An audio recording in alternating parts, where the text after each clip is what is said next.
we have been doing good.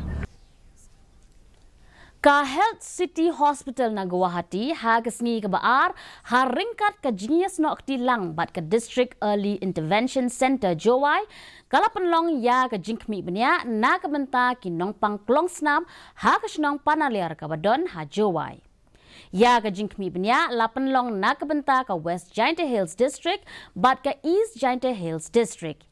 Ya ka MOU la soi hapadeng ka Health City Hospital bat ka Sarkar Meghalaya ban pinbiang ya ka Jingsumar A na ka benta ki khana ki badon ya ka Jingpang Klongsnam ki bala penrung kerteng ya la de hapo ka Rashtriya Bal Swasthya Karyakram.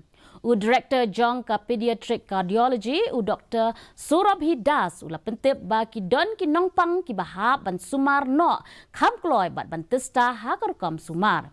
Hadin ke Jingkhmih Bnia ya ki sau phongut ki khana lalap kumba arpho hadu arpu sangut ki badon ya ke Jingpang Klongsnam.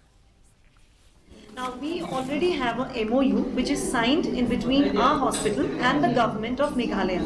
So under that MOU, all the children who are registered under RBSK are going to get completely free of cost treatment for their heart disease. Now once we have already diagnosed, we have a list of all of these children. Now they will be also called from our side. They can come directly to our hospital in Health City and they will be treated for their heart disease completely free of cost.